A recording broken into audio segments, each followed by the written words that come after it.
Gen Z has a massive problem. Hi, welcome to episode 4 of the Backs of All Trades podcast. I'm your host, Backsate, and I'm a Gen Z. So when I say that Gen Z has a massive problem, I'm talking to my generation, right? And Gen Z is anyone who was born between the years of 1997 and 2012, ages 11 to 26.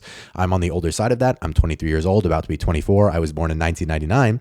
But I think that there are a lot of problems that plague Gen Z specifically. Some of them are self-inflicted. Some of them are bestowed to you by society.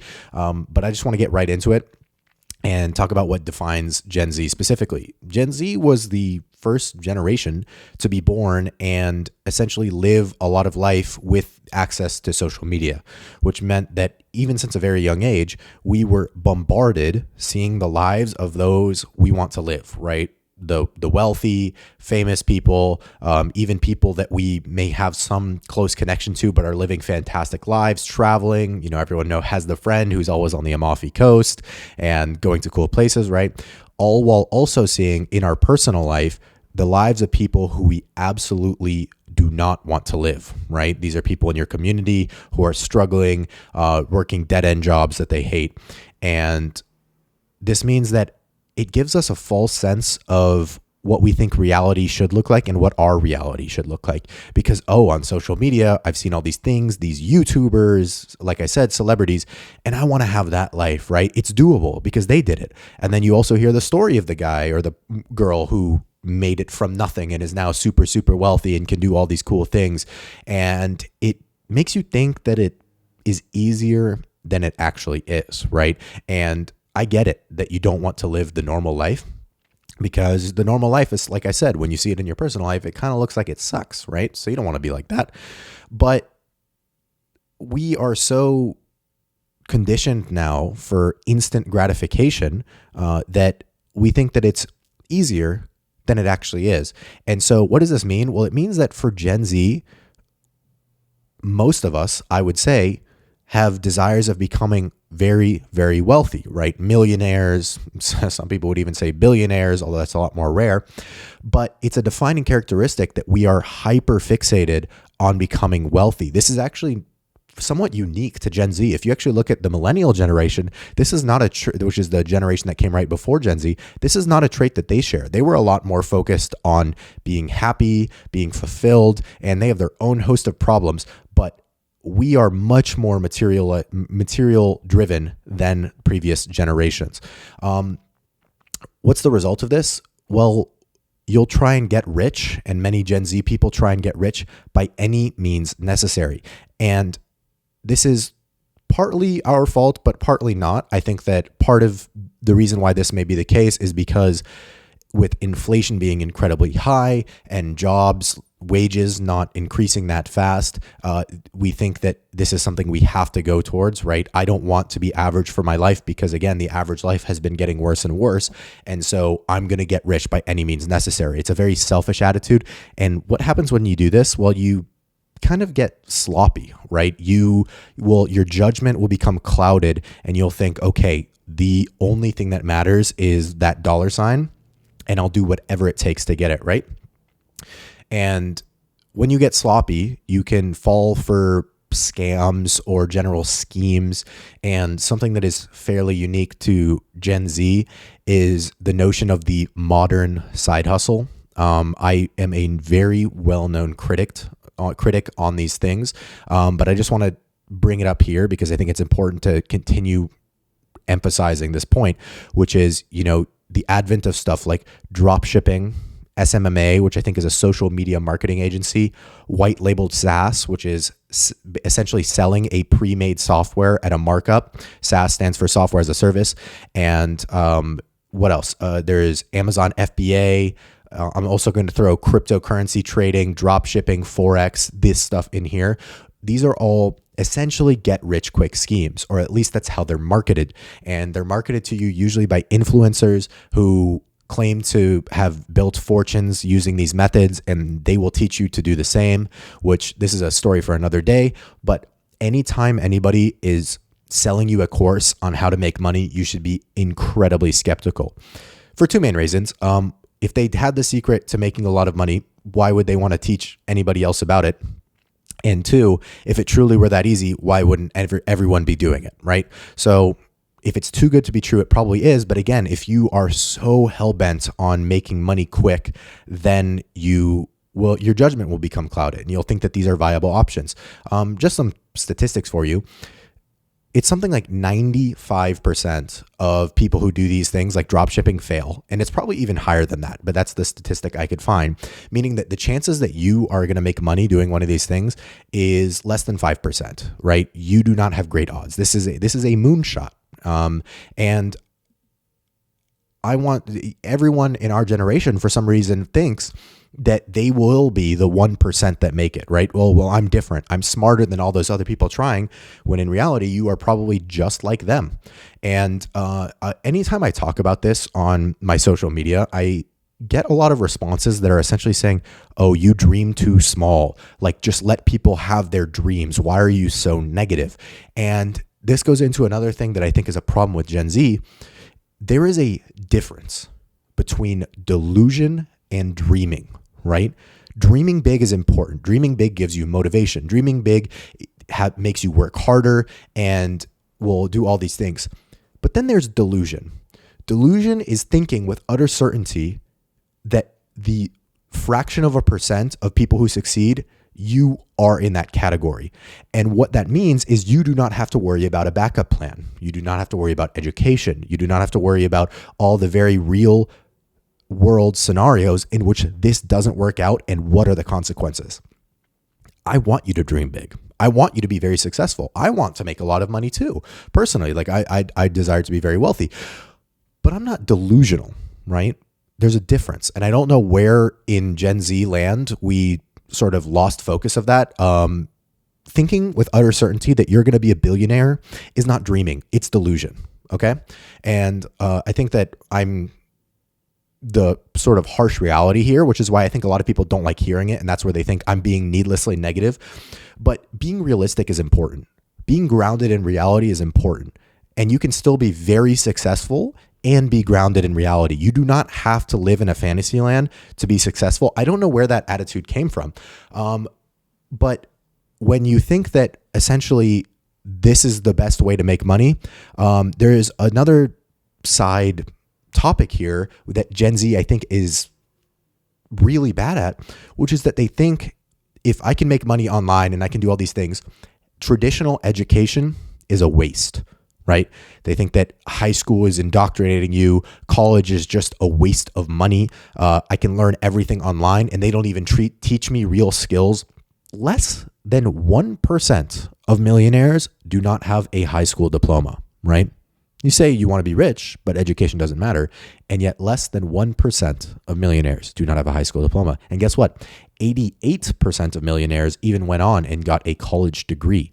Only 12% of millionaires did not graduate from college. And it's something like 56% of millionaires actually have a master's degree or higher. So for you to say that education doesn't matter, especially if you want to be rich, well, clearly the stats don't lie. And this is where people will bring up anecdotes, right? Oh, this person or that person, right?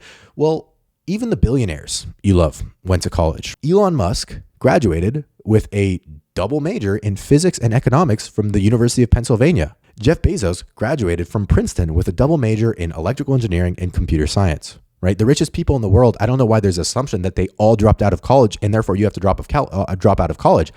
And guess what? Even the ones who did drop out of college, Bill Gates, Mark Zuckerberg, they dropped out of places like Harvard. Both of them went to Harvard and dropped out. And the reason they dropped out is because they had an idea so good that it did not make sense for them to stay. They weren't dropping out of local community colleges. They weren't even not attending colleges and just doing drop shipping or something to try and get rich that way, right?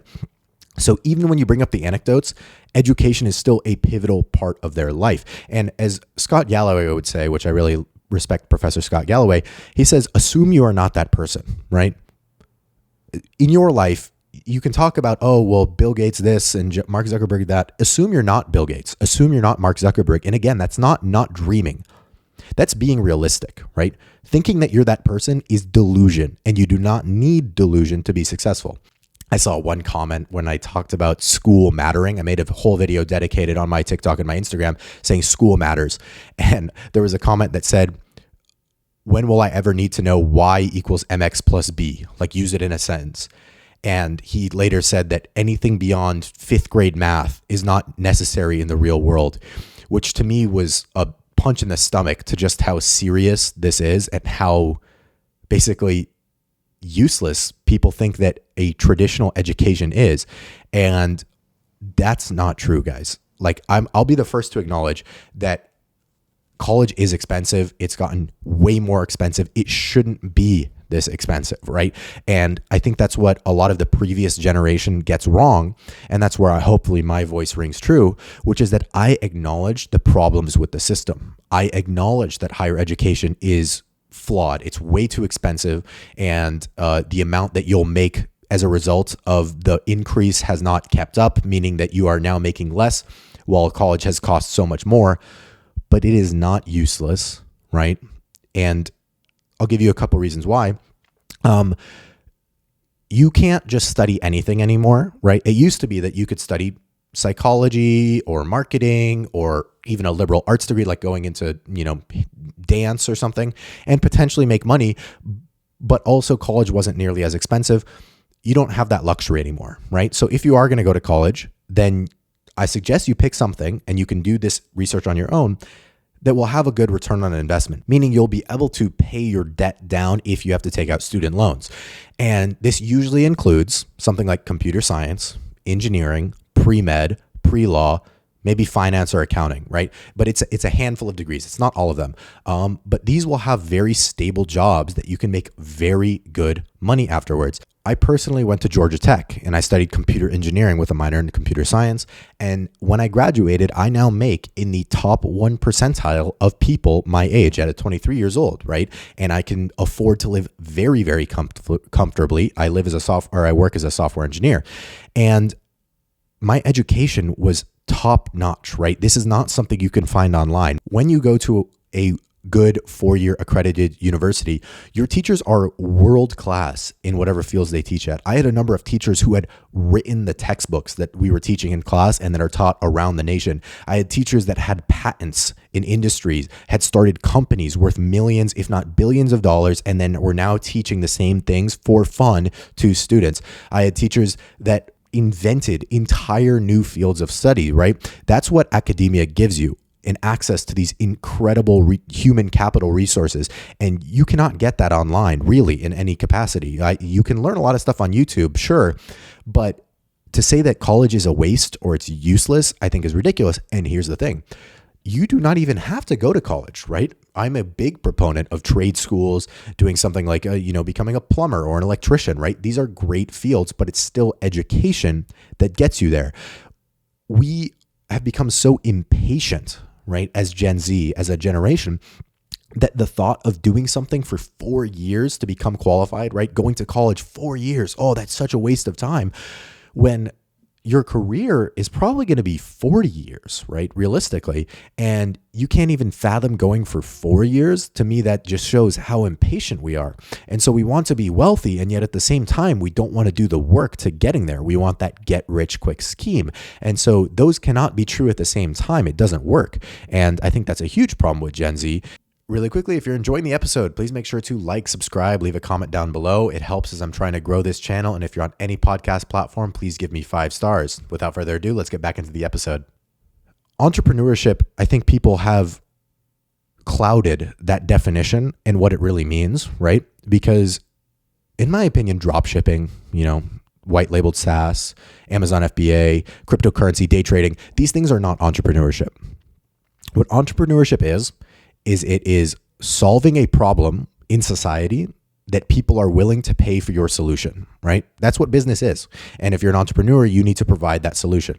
And usually, in my opinion, the 2 best ways to do this are improve something that is already existing, which in order to do that, you have to have a really good understanding of the industry itself, because otherwise, how will you know to improve it? You don't know the problems in that industry if you've never been in it for an extended period of time to know how to say, hey, I can make this more efficient, right?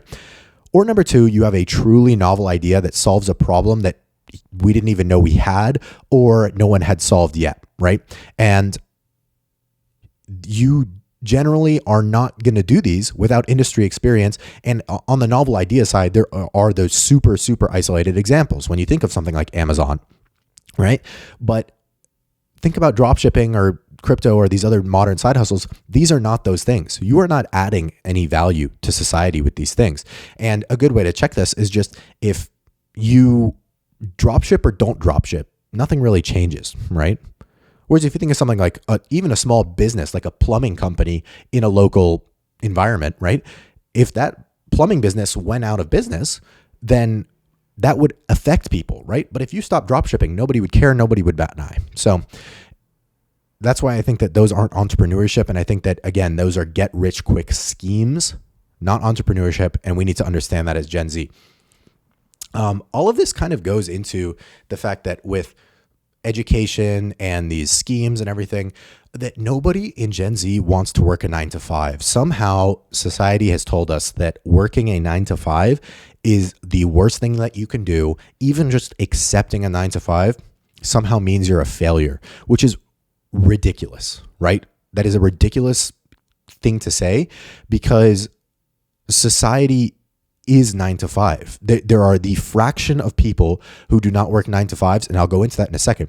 But the odds are you will have to work a 9 to 5 to support yourself, and that's okay. That doesn't make you a failure. That doesn't mean your life will be miserable. That doesn't mean you'll never be able to be rich one day, right?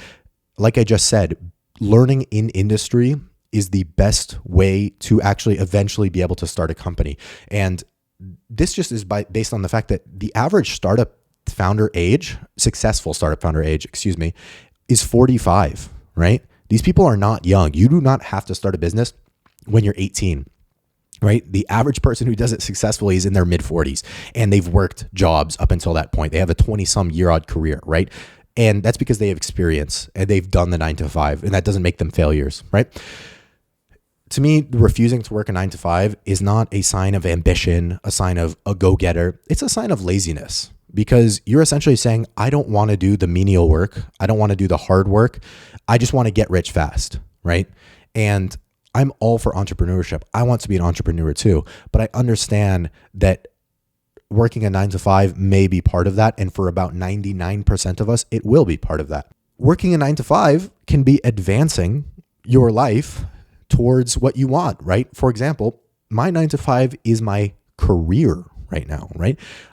Like I said, I'm making the top 1% of people for my age, and I'm just getting started, right? I'm going up. I'm going to be promoted pretty soon here.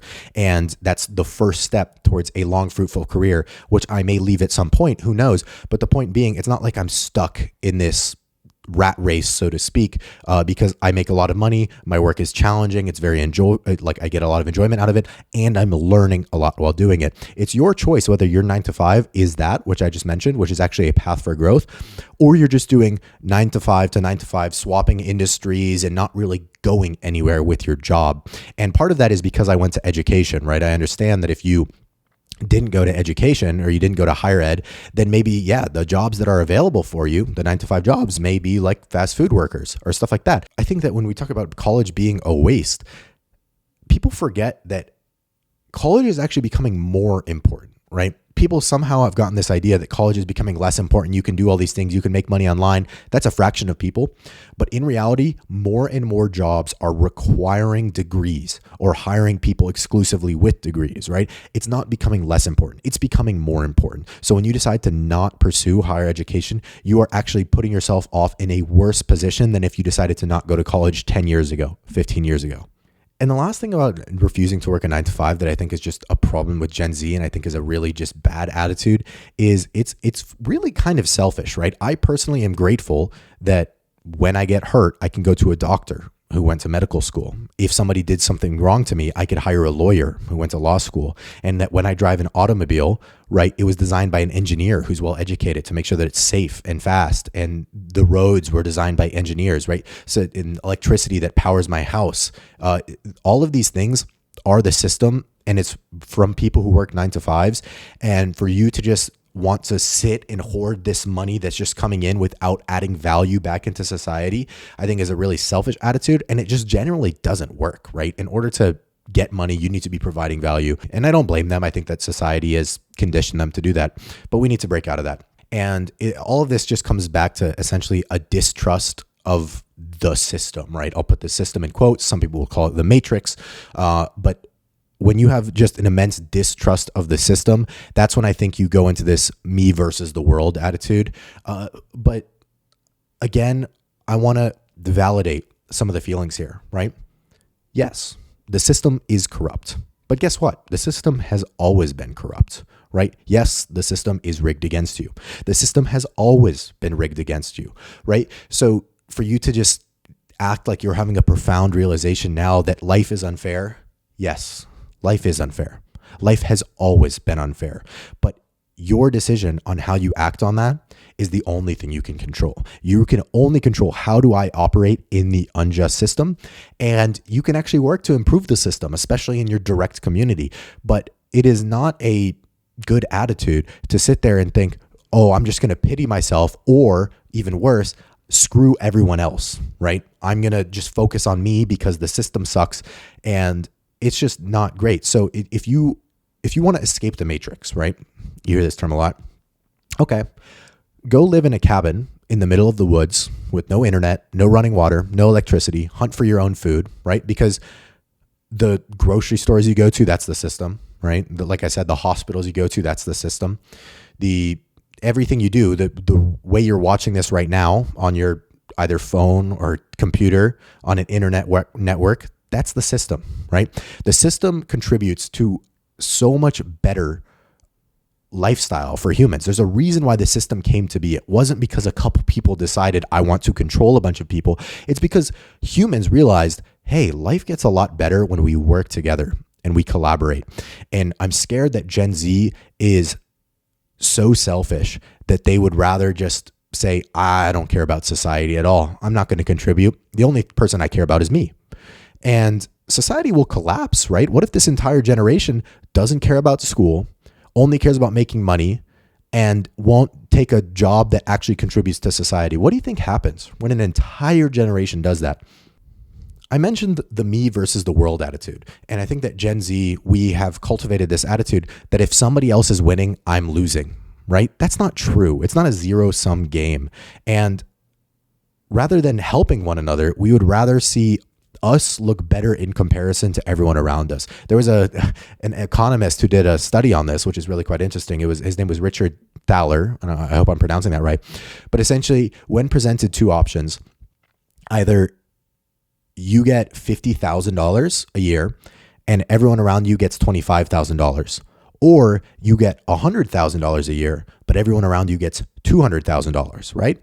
Clearly, the second option, you get $50,000 more, literally double, and that's you better. You're in a better situation.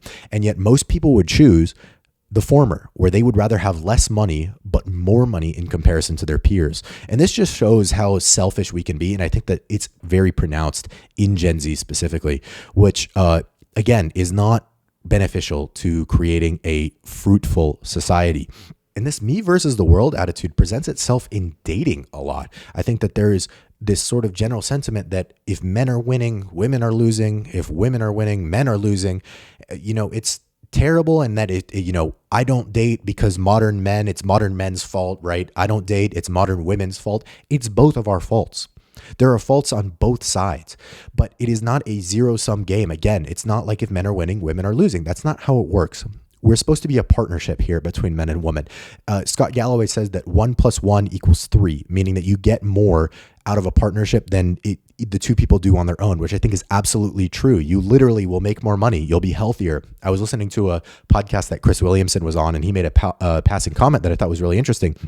And healthy relationships are the largest predictor of long-term health, right? More than smoking, more than lifting weights or being athletic, more than your diet, right, is just having healthy relationships. And we are essentially saying we don't value this as a generation because it's tough, it's hard work, and we are further segmenting ourselves, right? I think that I'm a bit more knowledgeable on the male side of things, but with stuff like MGTOW, which is men going their own way, the red pill communities, right? It's very easy on both sides to be like, all these problems that I have with intimacy, it's not my fault. It's society's fault, or it's women's fault, right? I think a lot of men do this, but I think a lot of women do this as well. Oh, there's no good men out there to date these days, so I'm just not going to date, right? These are problems on both sides, but it is hurting both of us tremendously, and we have to focus on it. I get it, right? No, this is sort of culminating all the things I just mentioned. I get it. It feels like life sucks, right? And in a lot of ways, it does. And that's we as a generation do have a lot of messes to clean up, but we aren't just going to sit here and take that, or at least I hope not. And right now we kind of are, and yet we want more things and better things than any generation before us. Previous generations did have it easier when it comes to buying a house, which I'll go into in a second, when it comes to education, when it comes to arguably, dating and marriage and stuff like that, but they had their own host of problems as well. And we can't both simultaneously be the generation where everyone wants to become a millionaire, right? We all want to be super successful, social media famous, etc. And then the same one that complains that we have to work harder, that we have to work a 9 to 5, that we, have to focus on building healthy relationships in a way that makes sense in 2023, right? These are not easy things, but I thought we were the ones who wanted to be super successful. So we should go out and do those things, right? Show the previous generations that we aren't just all talk, right? So that being said, I want to talk about how do we fix it, right? I talked about all the problems, and I think that there are a couple ways to fix it. The first is at the systemic level. I think that part of the reason that, a lot of these feelings have arisen is because there are very real problems at the systemic level. I think that education is long due for an overhaul, right? I mentioned how college is not a scam. College is not trying to just indoctrinate you, but college has gotten needlessly way too expensive, right? It's much harder to afford going there if you're lower middle class. And as I mentioned, I think that there are only a subset of college degrees that actually make sense to pursue now just because of the cost. So the solution there is to make college less expensive, or albeit free. But, I went to school during COVID, and every class went online. And while I would prefer in-person learning, remote learning was a damn good substitute, meaning I went to Georgia Tech, and they could have, hypothetically, thousands of students in a single online class. So open towards more students, right? Create these more robust remote learning opportunities, open more campuses. The government needs to give more funding towards education as well. And that way make college a bit better and a bit more viable because of how important it is today. Everyone needs to be able to have access to a college education and to not think that it's going to be a scam. In general, I think that America needs to be more affordable. There's the reason why people look towards these side hustle type things is because they feel as though they're not making enough in their normal jobs, or they feel as though they will never, before they even get into the job market, that it's not viable for me to go down the traditional route because I won't make enough to be happy. So I have to look for these alternative routes, right? I'm going to put a graph up on the screen, which is the average the median home price compared to the median salary of Americans. And you can see just how unaffordable it has become to buy a house. It's something like the average home buyer today is in their 40s, right? With my salary and everything, if I were my parents' age in their generation, I could have bought a house. I'm 23 years old. It is unfeasible for me to think about buying a house right now, right? Just think about how that affects your psyche and affects your mental health when you talk about like living in America. Obviously, inflation is outrageous, right? All these things are systemic issues that need to be fixed. And I think it will help, especially the youth, AKA Gen Z, to choose these paths that are more beneficial to society.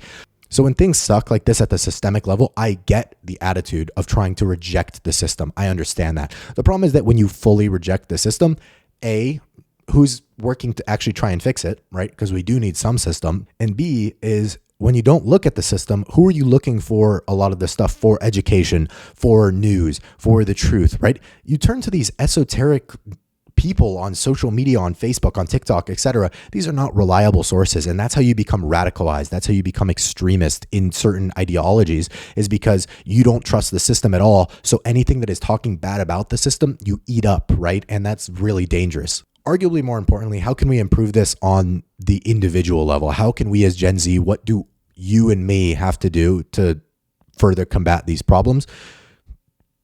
really we need to be less selfish. I understand you want to make a lot of money, right? But why do you want to make a lot of money? Is it just so that you can have fancy cars and go on fancy trips and have, a mate and stuff like that? All of that doesn't really matter if the society you live in is trash, is garbage, and you don't want to live there, right? I personally wouldn't rather live anywhere else but America. I love America, but I want to make America even better. And I think that America has problems. And that's what makes me a patriot, is I want to improve America. And so I don't want to just have a ton of money if that means that everyone around me is living really poorly. Others won't care about you because you don't care about them. So we need to start caring about each other, right? Have compassion, have empathy for one another.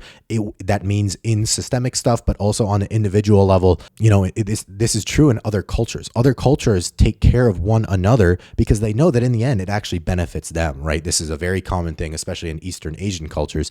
But yeah, you need to understand that, when everyone is doing better, that actually helps you. And I think that's what I see it on my TikTok comments all the time. Oh, I don't care about anyone else. I just want to be rich, right?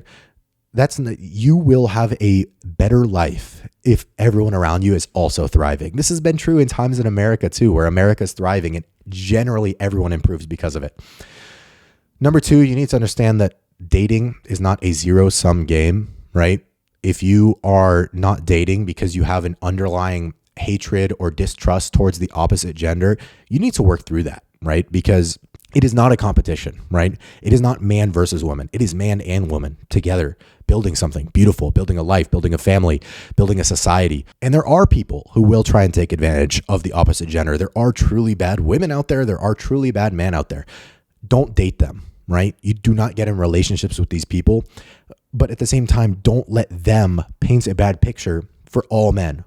And don't let one woman who is a gold digger make you think that all modern women, all they want to do is sleep around, not get into long-term relationships, and just use you for your money. That is such a small percentage of the population. And that's not a real woman. That's not anyone I would ever consider being in a relationship with.